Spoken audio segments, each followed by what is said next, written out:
Alors là, on arrive, c'est extraordinaire. On arrive dans la cour carrée du Louvre. Je peux faire une pause, mais... C'est magnifique. Allez, on y va, on continue. Valentine, ça va? Pas question pour Valentine de s'attarder. Elle accompagne son mari sportif pour un footing touristique d'1 heure au cœur de Paris. Un moyen de se motiver pour cette joggeuse débutante de 28 ans. C'est un enchantement. Et moi je commence à me mettre à courir, au départ je n'aimais pas trop courir, là c'est merveilleux de courir dans un cadre comme ça. Comme Valentine, nous sommes de plus en plus nombreux à courir, un engouement qui s'accentue avec les beaux jours. Au début c'est dur, mais quand on y va souvent, après on a besoin. Pas besoin d'équipement, rien. Juste une paire de chaussures et puis c'est parti. C'est quand même mieux qu'une salle de sport. Ça fait perdre aussi. Oui, c'est quoi? Ça brûle des calories. Voilà. Et une fois que vous y goûtez, vous êtes accro. Pour ces nombreux amateurs, le jogging est une addiction, mais cette drogue-là n'a que des bienfaits.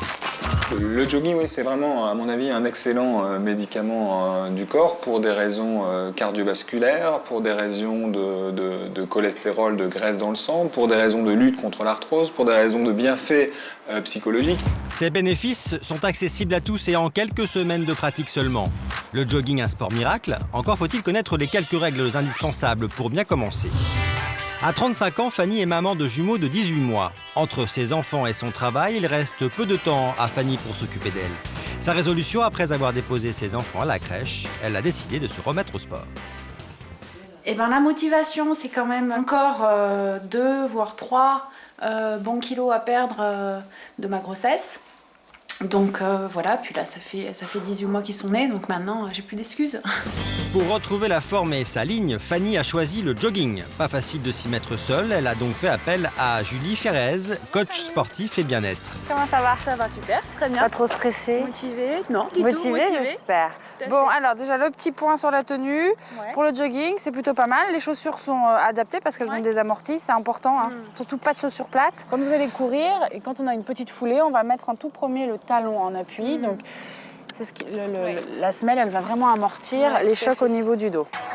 La méthode de Julie, c'est de bien s'échauffer avant. Donc on va faire des petits cercles au niveau du bassin.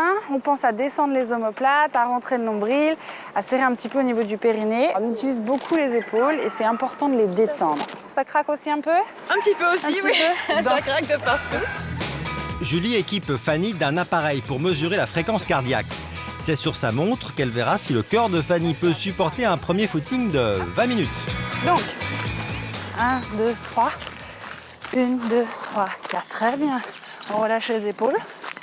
On relâche les coudes. Il faut que les coudes tirent sur l'arrière, c'est important. Hein. Il y a un cap à passer, c'est les 8 premières minutes. D'accord. D'accord? 8 minutes pour pouvoir mettre en place sa respiration, sa posture et se détendre. Avant les 8 minutes, Fanny ralentit, mais pas de panique. Alors là, c'est pas parce que on a arrêté de courir qu'on ne travaille plus. Au contraire, le cœur là, il est monté à 186 là.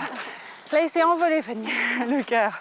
Donc, on va prendre le temps de le faire redescendre pour arriver à cette fameuse zone de travail où on va brûler un petit peu des graisses. Pour brûler des graisses et donc maigrir, il faut que le cœur batte entre 120 et 150 pulsations par minute.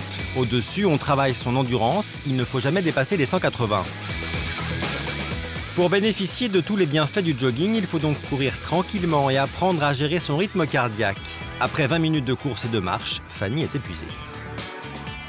Ça va un tout petit peu mieux, mais c'est vrai que c'était à la fin, il tardait qu'on s'arrête un petit peu. C'est vrai que ça allait s'emballer très vite. Il va falloir qu'elle continue à s'entraîner, à faire des sorties de 20 à 30 minutes tranquillement. Et puis, elle va voir que sa fréquence cardiaque, au lieu de monter à 150 comme elle le faisait tout à l'heure ou 180, et ben, avec l'entraînement, elle va venir se caler vers autour de 120. Et là, elle va commencer à brûler. Ouais, on va être assidus. Il n'y a pas le Il choix. n'y a pas le choix, de toute manière. Si on veut être en forme, il faut... 2 fois par semaine. Fanny réussira-t-elle à perdre les kilos de sa grossesse et à faire baisser sa fréquence cardiaque? Et s'expose-t-elle à des risques en reprenant ainsi le jogging? Pour le savoir, nous avons posé la question à Régis Boxelet, médecin du sport. Quelqu'un qui va un petit peu trop en faire, qui ne va pas s'étirer, qui ne va pas boire, peut se retrouver avec effectivement des tendinites, des problèmes cartilagineux pour peu que ses genoux ne soient pas bien axés ou des choses comme ça. De toute façon, le patient, si il est à l'écoute de son corps, va le sentir très très vite. Ce n'est pas quelque chose qui sera violent, donc il n'y aura pas un gros claquage, il n'y aura pas un gros souci traumatologique. Le jogging renforcerait même les articulations. Le plus dur, c'est encore de se motiver. Pour cela, Francis Gérard a la solution. On essaie que ces visites, que ces circuits se fassent au rythme de chacun. En tout cas, ce qui est sympa, c'est de pouvoir faire un jogging intéressant et enrichissant. Et je crois qu'on y arrive dans cette belle ville. On a les cloches. Une formule qui a séduit Valentine et Jérôme, ce couple de Français vivant à l'étranger. Donc c'est probablement l'une des plus belles cathédrales gothiques européennes. D'abord, souvent dans un jogging classique, on s'emmerde. Donc, et là, c'est formidable d'abord de pouvoir courir à plusieurs, de discuter, de découvrir. Et puis il y a ce côté culture, moi, que je trouve vachement intéressant. Alors, une expérience un peu unique. Hein. C'est incroyable, c'est des trucs nés comme ça. De son côté, Fanny a-t-elle réussi, elle aussi, à se motiver? 3 semaines après sa première séance, nous retrouvons notre jeune maman qui n'arrivait pas à courir plus de 10 minutes sur le même parcours, mais seule cette fois-ci. A-t-elle réussi à perdre des kilos et à faire baisser son rythme cardiaque? Là, je suis à une demi-heure de course. J'ai fait 4 km et je suis à 162 de pulsation.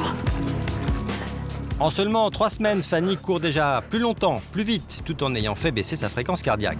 Je me sens de plus en plus à l'aise. Ça devient agréable de courir.